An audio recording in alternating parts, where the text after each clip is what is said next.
Bayangkan sebuah negeri di mana kelahiran seorang bayi laki-laki adalah hukuman mati. Itulah Mesir di bawah rezim Firaun yang bengis.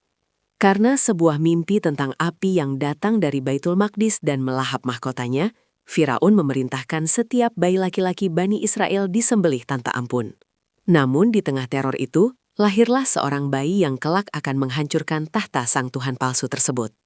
Allah memerintahkan sang ibu untuk melakukan sesuatu yang mustahil, menghanyutkan bayinya ke sungai Nil di dalam sebuah peti kayu. Inilah kisah Nabi Musa alaihi salam, sang kalimullah, pria yang berbicara langsung dengan Allah. Kisahnya adalah epik tentang keberanian mutlak melawan tirani, tentang tongkat yang berubah menjadi naga, dan tentang laut yang terbelah menjadi jalan raya. Namun sebelum Musa menjadi pemimpin jutaan umat, ia adalah seorang pelarian yang haus dan lapar di tengah padang pasir Madian. Ia adalah pria yang merasa lidahnya keluh, namun ditugaskan menghadapi penguasa paling sombong di muka bumi. Mengapa Musa harus lari dari Mesir sebelum menjadi nabi? Apa yang sebenarnya terjadi di Bukit Tursina saat ia melihat api yang menyala di tengah kegelapan? Dan bagaimana akhir dari kesombongan Firaun yang mengaku sebagai Tuhan? Simak video ini hingga akhir, karena kisah Nabi Musa bukan sekedar cerita mukjizat, melainkan panduan bagi siapapun yang sedang berjuang melawan ketidakadilan. Sebelum kita masuk ke bab pertama, pastikan Anda sudah subscribe dan nyalakan loncengnya. Mari kita saksikan bagaimana sejarah paling dramatis ini dimulai dari arus sungai Nil. Takdir Allah sungguh ironis. Peti yang membawa Musa bayi justru hanyut menuju kolam pemandian istana Fir'aun. Istri Fir'aun, Asia, seorang wanita solihah yang terjebak di istana zolim, menemukannya. Hatinya luluh melihat bayi yang bercahaya itu. Ia memohon kepada Fir'aun, "Janganlah membunuhnya, mudah-mudahan ia bermanfaat bagi kita, atau kita ambil ia sebagai anak." Fir'aun pun setuju, tanpa menyadari bahwa ia baru saja membawa bom waktu ke dalam rumahnya sendiri. Musa tumbuh di istana sebagai pangeran Mesir. Ia mendapatkan pendidikan terbaik, fasilitas termewah, dan kekuatan fisik yang luar biasa. Namun, meskipun hidup mewah, Musa tidak pernah lupa akan identitasnya sebagai Bani Israel. Ia melihat bagaimana bangsanya diperbudak, disiksa, dan dijadikan kasta terendah. Di hatinya bergejolak rasa keadilan yang tidak bisa diredam oleh dinding emas istana. Suatu hari, sebuah insiden mengubah hidupnya selamanya. Ia melihat seorang Mesir memukul seorang Bani Israel. Saat Musa mencoba melerai dengan sekali pukulan, pria Mesir itu tewas seketika. Musa ketakutan. Ia memohon ampun kepada Allah karena perbuatan yang tidak disengaja itu. Namun kabar segera menyebar ke istana. Fir'aun memerintahkan penangkapan Musa. Dalam sekejap, sang pangeran berubah menjadi buronan. Ia lari keluar Mesir sendirian, tanpa bekal, tanpa alas kaki, menuju padang pasir yang tak berujung. Bab ini mengajarkan kita bahwa Allah seringkali menjauhkan kita dari zona nyaman untuk mempersiapkan kita menghadapi tugas yang jauh lebih mulia. Setelah 10 tahun menetap di Madian dan berguru kepada seorang kakek tua, seperti yang kita bahas di kisah Nabi Syuaib, Musa akhirnya rindu akan tanah kelahirannya. Ia membawa keluarganya pulang menuju Mesir di tengah malam yang dingin dan gelap. Saat mereka berada di dekat Gunung Sinai, Bukit Tursinai, Musa melihat api di kejauhan. "Diamlah di sini, aku melihat api. Mudah-mudahan aku bisa membawa suluh atau petunjuk," katanya kepada keluarganya. Begitu sampai di sumber api tersebut, ia terkejut. Api itu menyala di sebuah pohon hijau, namun pohon itu tidak terbakar. Tiba-tiba, sebuah suara yang menggetarkan jiwa memanggilnya. "Wahai Musa, sesungguhnya aku adalah Tuhanmu, maka lepaskanlah kedua sandalmu. Sesungguhnya engkau berada di lembah yang suci, tua." Disinilah Musa diangkat menjadi nabi. Allah memberikan 2 mukjizat sebagai bekal, tongkatnya yang berubah menjadi ular besar dan tangannya yang bisa bercahaya putih menyilaukan. Musa merasa gentar. Ia tahu tugasnya adalah kembali ke istana Firaun untuk mendakwahinya. Musa yang rendah hati merasa tidak cukup fasih bicaranya, karena lidahnya yang kaku. Ia berdoa, "Robbi syrahli sodri, wa yassirli amri." Ya Tuhanku, lapangkanlah dadaku, mudahkanlah urusanku, dan lepaskanlah kekakuan dari lidahku. Allah mengabulkan doanya dan mengizinkan saudaranya, Harun, untuk mendampinginya sebagai pendukung yang fasih. Bab ini adalah titik balik sejarah, di mana seorang penggembala ternak diberi otoritas oleh Raja Semesta Alam untuk menumbangkan penguasa dunia. Musa dan Harun masuk ke istana Fir'aun dengan keberanian yang tak tergoyahkan. Bayangkan suasana itu. Dua pria dengan pakaian sederhana berdiri di hadapan raja paling berkuasa di bumi yang dikelilingi ribuan tentara. Musa menyampaikan pesan dengan lembut namun tegas. Bebaskanlah Bani Israel dan sembahlah Allah, Tuhan semesta alam. Fir'aun tertawa meremehkan.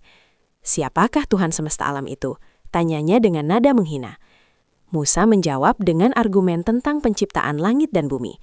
Namun, Fir'aun justru mencoba mengungkit masa lalu Musa sebagai anak angkat dan pembunuh yang lari dari Mesir. Musa tidak goyah. Ia kemudian menunjukkan mukjizatnya. Tongkatnya berubah menjadi naga nyata dan tangannya bercahaya. Fir'aun yang mulai ketakutan namun tetap sombong menuduh Musa hanyalah seorang penyihir hebat yang ingin merebut kekuasaannya. Untuk membuktikan kebenarannya, Fir'aun menantang Musa bertanding melawan penyihir-penyihir terbaik dari seluruh pelosok Mesir pada hari raya di pagi hari. Fir'aun ingin mempermalukan Musa di depan rakyat banyak. Musa menerima tantangan itu. Inilah awal dari perang mental terbesar. Musa berdiri sendirian melawan ratusan penyihir, namun ia membawa keyakinan bahwa kebenaran tidak akan pernah kalah oleh tipu daya mata. Bab ini menunjukkan bahwa tirani seringkali menggunakan narasi stigma masa lalu untuk membungkam kebenaran. Namun bagi mereka yang beriman, hanya penilaian Allah lah yang utama. Hari yang dijanjikan tiba. Ribuan orang berkumpul untuk menyaksikan pertandingan abad ini. Para penyihir Fir'aun melemparkan tali dan tongkat mereka, yang dengan sihirnya tampak di mata orang-orang seperti ular-ular kecil yang bergerak lincah. Rakyat bersorak, Fir'aun tersenyum puas.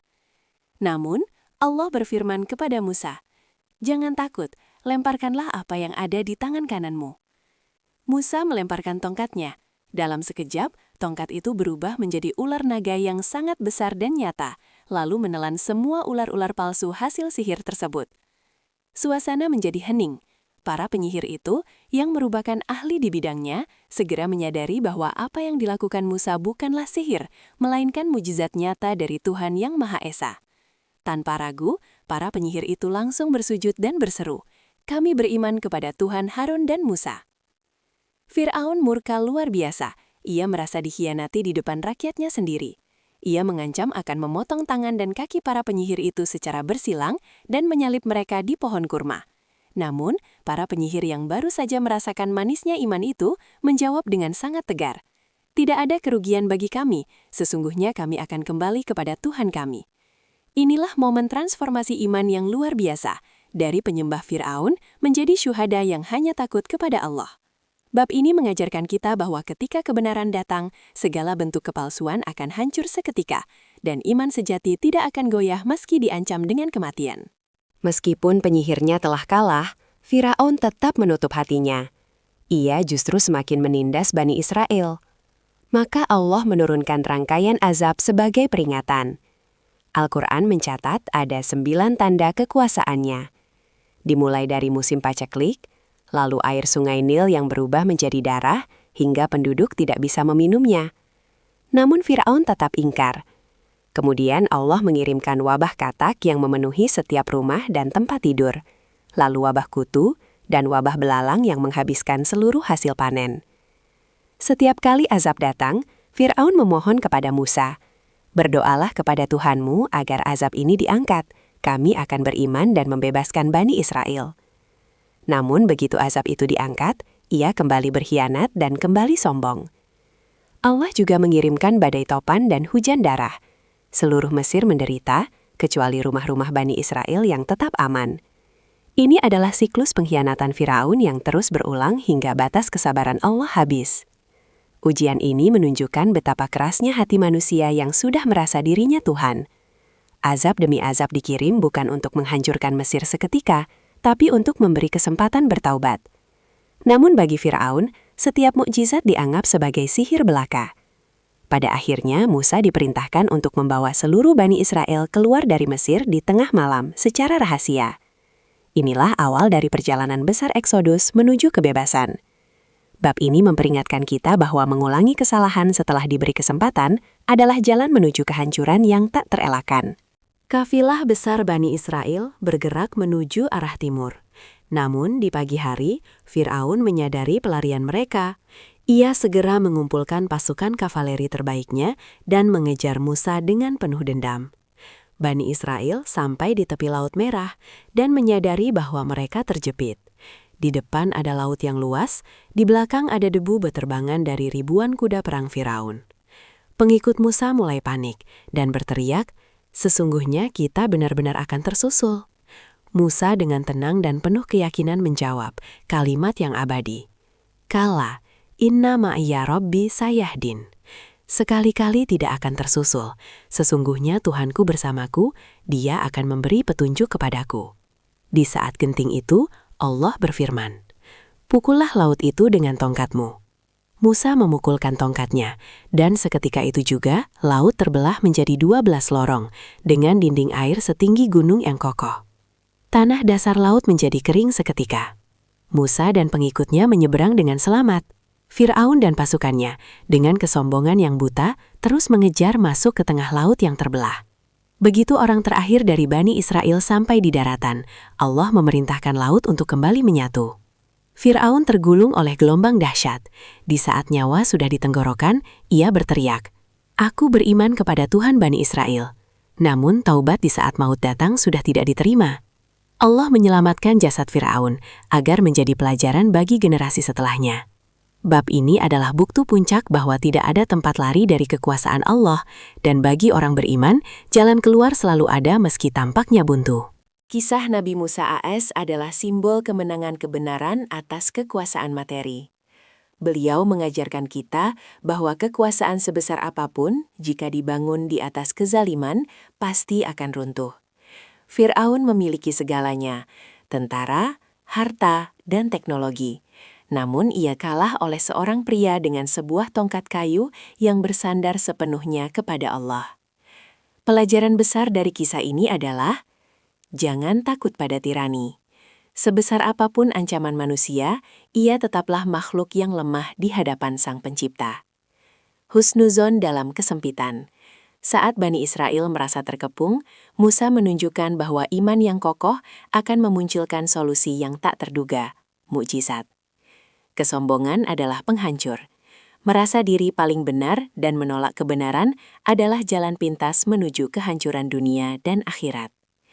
Terima kasih telah menyimak perjalanan epik Nabi Musa AS. Perjuangan beliau berlanjut di Padang Tih dan penerimaan Taurat, namun fondasi kemenangan telah diletakkan di Laut Merah. Jika Anda terinspirasi dengan keberanian Nabi Musa, klik like dan share video ini. Jangan lupa subscribe untuk mengikuti kisah Nabi selanjutnya yang tak kalah menakjubkan. Tulis di kolom komentar, Hasbunallah wa ni'mal wakil. Cukuplah Allah sebagai penolong kami. Saya, nama Anda. Sampai jumpa di video berikutnya. Wassalamualaikum warahmatullahi wabarakatuh.